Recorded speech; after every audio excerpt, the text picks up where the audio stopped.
We're now going to spend the rest of this first section looking at the right-hand side of the diagram. We're going to explore the idea of morality. You'll notice that when we're talking about moral issues, meaning the difference between right and wrong or good and evil, we need a dividing line to separate the two. This line that defines the difference between good and evil is known as the moral law. C.S. Lewis gives us insight into this law in the opening page of his book, Mere Christianity.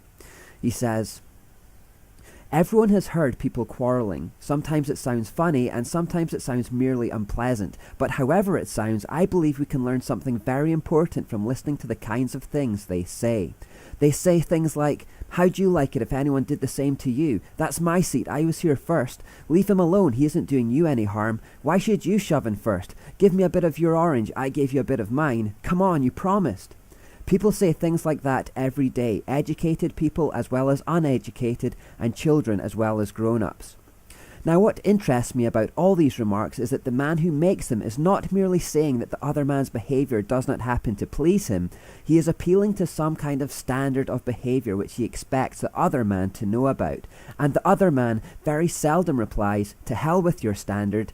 Nearly always he tries to make out that what he was doing does not really go against the standard, or that if he does there is some special excuse. He pretends there is some special reason in this particular case why the person who took the seat first should not keep it, or that things were quite different when he was given that bit of orange, or that something has turned up which lets him off keeping his promise. It looks, in fact, very much as if both parties had in mind some kind of law or rule of fair play or decent behaviour or morality or whatever you like to call it, about which they really agreed. And they have. Quarrelling means trying to show that the other man is in the wrong, and there would be no sense in trying to do that unless you had some sort of agreement as to what right and wrong are, just as there would be no sense in saying that a footballer had committed a foul unless there was some agreement about the rules of football. So people inherently know about the standard or rule of fair play known as the moral law, and when two people argue, they will instinctively try to show that they are on the right side of the dividing line and the other person is on the wrong side. It's sometimes called trying to claim the moral high ground, and indeed that's the basis on which arguments are won and lost. All people instinctively know about the standard, children and adults, educated and uneducated, and all people instinctively want to be on the right side and not the wrong side. The question is, why? Why do we all know about this moral standard? Why is it so instinctive? Where did it come from? Why are we so concerned about wanting to be on the right side of it? We can get some understanding on this issue by taking a look at apples. Go with me here and take a look at this apple. Now, would you eat this apple? Do you think it would taste good?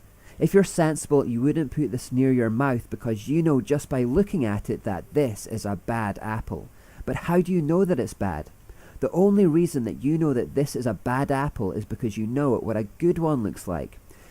If we didn't know about this standard, in other words, if we never seen a good apple before, we wouldn't know whether the previous one was a good one or a bad one. For all we would know, that could just be what an apple is supposed to look like. It's only because we have the good as a reference point that we can recognize the bad. Whenever we say anything is good or bad, we are actually comparing it to an absolute standard. When we say something is good, we're saying it meets the standard, and when we say it's bad, we're saying it falls short of the standard. Let's illustrate it a second way.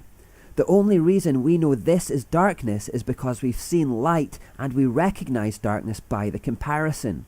If an alien who had no concept of light were to land on planet Earth at midnight, for all he would know, this is as light as it would ever get. At 4 a.m., however, when the sun was rising, his understanding would change. When he sees this, he would then understand that what he previously thought was light was actually darkness, and he only understands that by the comparison. But even what he now thinks is light would pale by comparison again with what he experiences at midday when the sun is highest in the sky. Only now, having seen absolute light, would he have a full understanding of the darkness. Only now would he have a full appreciation of the difference. What he initially thought was light wasn't light at all. Even what he saw at 4 a.m. has turned out to be darkness by comparison. So a growing understanding of the light gives a growing understanding of darkness, and only a perfect understanding of light gives a perfect understanding of darkness. The absolute light becomes a reference point or a benchmark for us. It's the same with morality. If we're to truly understand good and evil, we need a benchmark of absolute good as a reference point by which to recognize and measure evil. If we have no knowledge of that benchmark, we can have no real understanding of good or evil at all. Now that absolute and perfect benchmark of goodness is God. God is the only objective and absolute reference point of goodness that we know of. If we get rid of God as our benchmark, we are morally lost. C.S. Lewis wrote, "When a man is getting better, he understands more and more clearly the evil that is still left in him. When a man is getting worse, he understands his own badness less and less."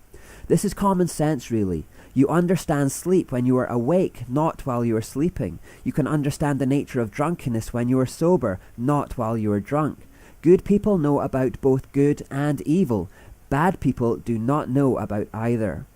You have to know God as a reference point of absolute good to truly understand evil, and the better you know that absolute good, the better you will understand the difference. If that fixed standard of goodness is taken away, then you have no way of knowing what right and wrong or good or evil actually is at all. So our understanding of the moral law completely depends on our understanding of God.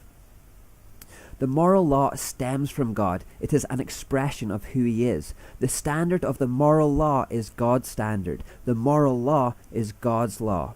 American legal philosopher James Wilson put it well when he said, "It should always be remembered that this law, natural or revealed, made for men or for nations, flows from the same divine source. It is the law of God." Let's put it one final way.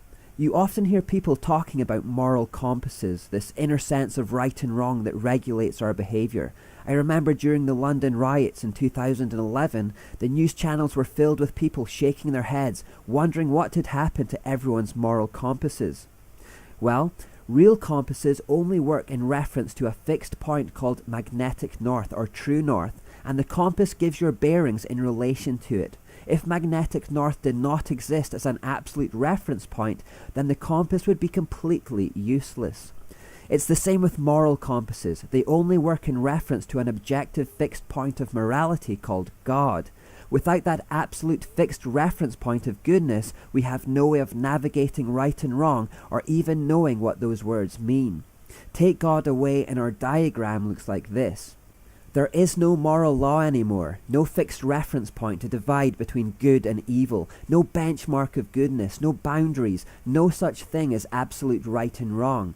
Instead, each individual is left to create their own moral code, define their own individual standards of right and wrong, go in whatever direction they think is best, live by their own rules. In other words, they can just do whatever they want. Morality is no longer objective but subjective. It is no longer absolute but relative.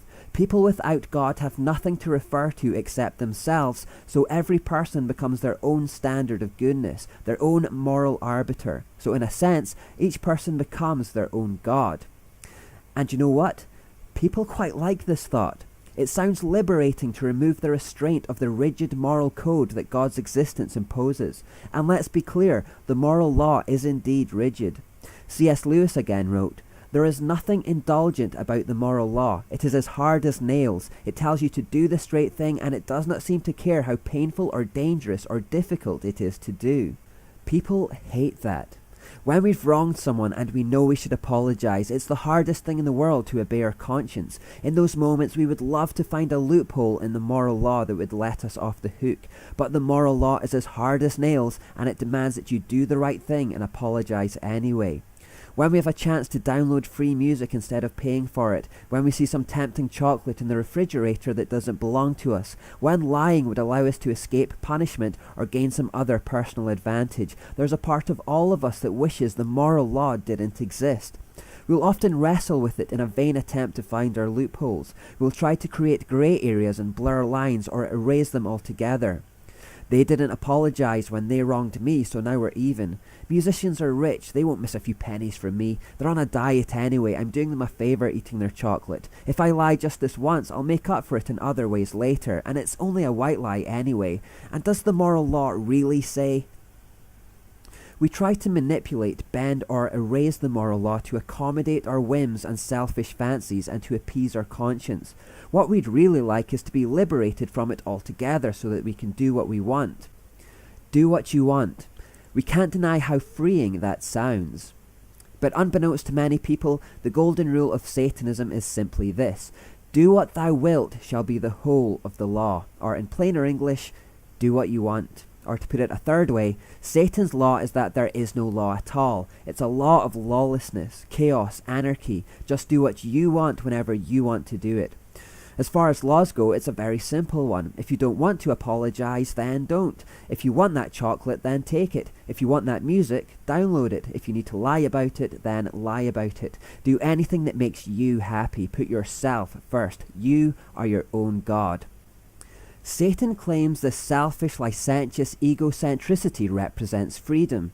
Remember what he whispered in the ear of Adam and Eve in Eden. He told them that God, with his strict rules about right and wrong, was a tyrant and an oppressor, and if they broke free from him and went their own way, they could establish their own moral code. They could live how they wanted. They could become their own gods. And he did it by trying to suggest loopholes, blur lines, and create grey areas in God's strict instruction.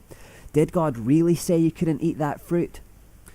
So notice that when you reject God's moral law, you automatically accept Satan's. Either you accept and submit to an objective moral code, or you reject it to live by your own rules, in which case right and wrong as concepts simply become what you want them to be. Satanism is far more mundane than blood sacrifices and dancing naked round cauldrons. It's simply rejecting God's binding moral law and doing what you want instead. Satanism is effectively just self-worship or self-deification, living by your own moral creed, going your own way. Indeed, the highest holy day for a Satanist is their own birthday, as it represents the birth of their own God, themselves. A lot of Satanists don't even believe in a literal figure called Satan, but simply claim him as a symbol of their liberation.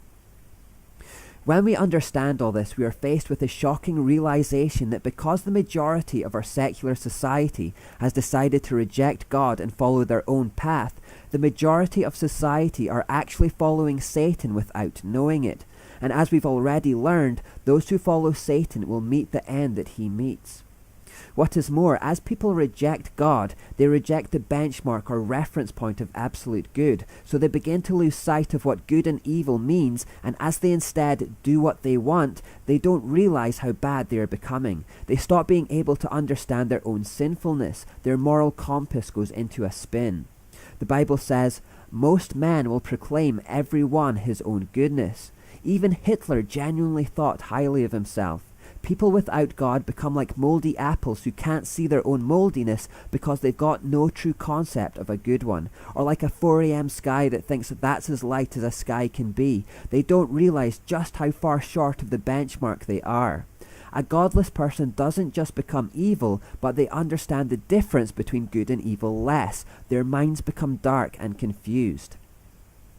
This is the problem then, that so many people are following Satan to his destination in hell, totally unaware of their sin, totally convinced of their own goodness, and totally convinced of their own worthiness of heaven.